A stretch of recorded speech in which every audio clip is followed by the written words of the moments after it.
The impact of inflation on the Philippine economy, inflation and rising prices of goods. I am Charlotte Ibalili, and I am the first speaker. Definition of the problem. Inflation is a sustained increase in the general price level of goods and services in an economy over time. In the Philippines, inflation has been a concern in recent years, with rising price of essential goods and services affecting the purchasing power of the consumers. Inflation means kanang sigisaka ang presyo sa mga goods and services. Sa Pilipinas, nakaayon nga problems like same sa atua, kay bisan basic needs like food and pamasahe mahal na. For example, chart 1. Philippine inflation versus target year 2022. So sa kaninga chart, makita nato ang inflation rate sa Philippines niabot og 4.5% in year 2022, which is taas kaysa government target nga 2% to 4%. Sa mga palaliton o services mas paspas kaysa giplano. Mao nga daghan jud ang naka-feel nga lisod kayo ang mga daily gastos, labi na sa katong mga tao nga ga-fix sa ilang sweldo like nanay or gamay nga income. Gamay na lang ilang mapalit sa same na kwarta. So for the chart 2 is food inflation in the Philippines, year 2022. In this chart, makita nato ang pinakagrabe nga pagsaka sa rice, niabot og 6.5%. Then sunod ang meat nga 4.4% og ang vegetables kay 4.2%. Since rice is staple food jud diri sa Pilipinas, sakit na kayo ni sa bulsa sa mga pamilya, especially sa katong mga low income. Imagine halos tanan pagkaon nato na ay rice. So kung mahal siya, automatically affected na ang tanan sudan. That's why daghan jud ang naka-feel sa apekto sa inflation sa ilang everyday meals. So that's all.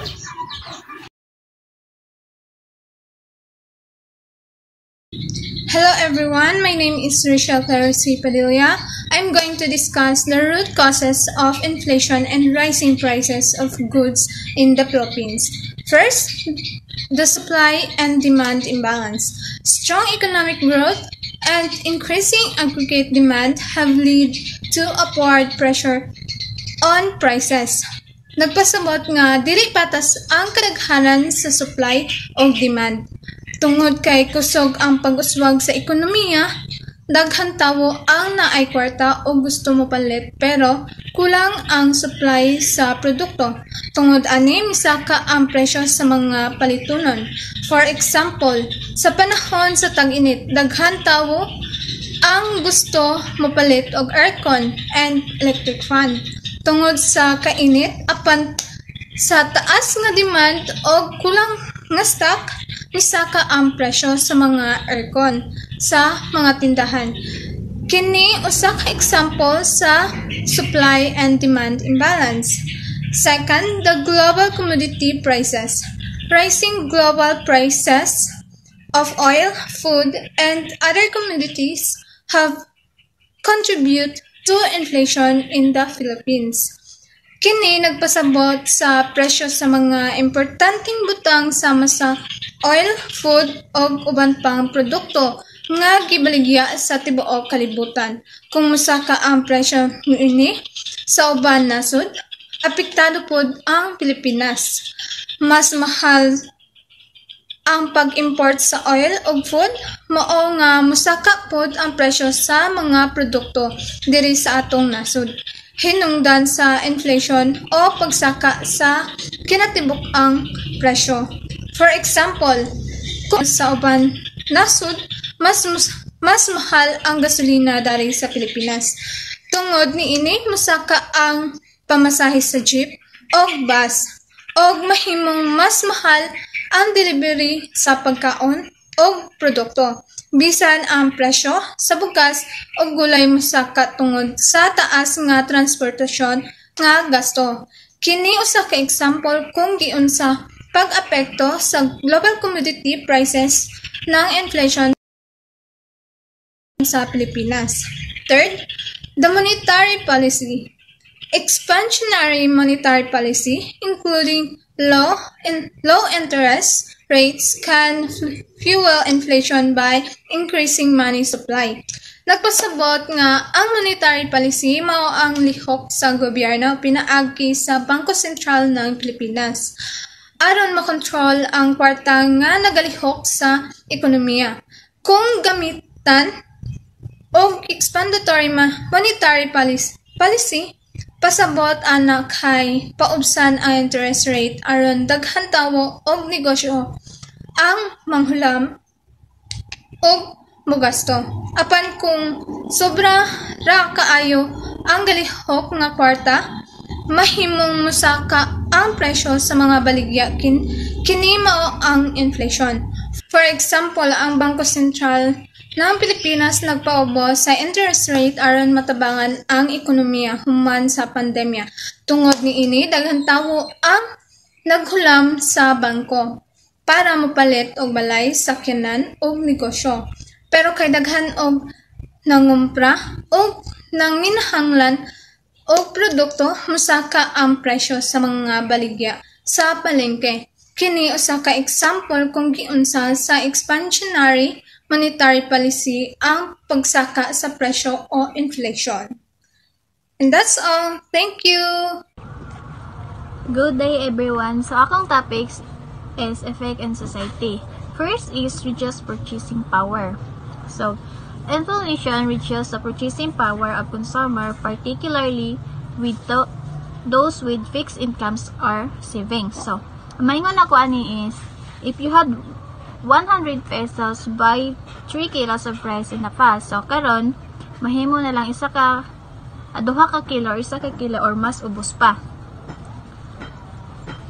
Number 2, increase poverty. Rising prices of essential goods or services can force vulnerable household into poverty. Example na ko ani is daghan na naglisod karon sa palit sa mga pagkaon tungod sa pagsaka sa presyo sa mga pamaliton. So number 3 is uncertainty and volatility. Inflation can create uncertainty and volatility in financial market, affecting investment and economic growth. So ako ang example ani is tungod sa pagsaka sa presyo sa mga pamaliton, daghang negosyante ang nagduha-duha og asa sila dapit mamuhunan. Ang pagkuha sa kasiguraduhan og kalit-kalit nga pag-usab sa presyo sa merkado makapahinay sa pagtubo sa ekonomiya o makapugong sa mga tao sa pagpamuhunan. And that's all. Thank you.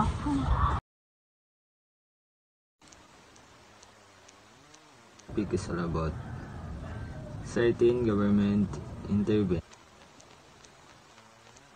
Duha ka policy. First is monetary policy. Bangko Sentral ng Pilipinas o tinatawag na BSP has implemented interest inflation.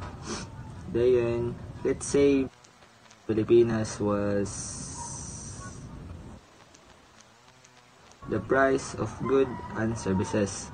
Control inflation. They might use policy ugot sa ekonomiya. Tulo ka involve sa Bangko Sentral ng Pilipinas. First is setting higher interest rate. O ibig sabihin is pagtakda sa mas taas na interest. Then number 2 is setting requirements for banks o tinatawag na pagdagda o masigpit na reserba sa mga bangko. Then number 3 is selling government securities o tinatawag na pagbaligya og mga government securities. Then number 2 is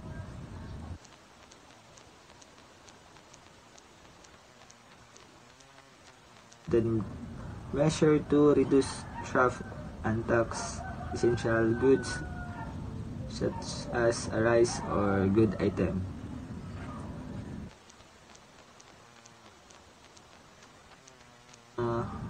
Based sa akong nasabtan ani is ang kaning fiscal policy is kakuan is sa gobyerno ga implement ni sila to measure the kanang sa pamaliton or kanang sa mga tax. Like para sa una is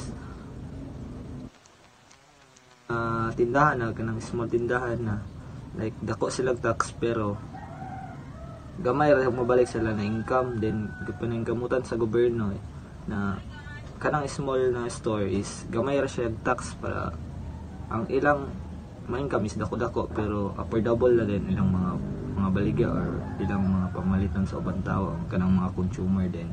More rin to ko. Thank you. Good day, ma'am. This is my report about proposed group solutions. So, number 1, targeted subsidies. Implement targeted subsidies for vulnerable households to cushion the impact of price increases. So, example aning target subsidies is gusto sa gobyerno nga mga tabangan ang mga kabus nga pamilya aron maka-afford sa ilang gusto nga palaliton.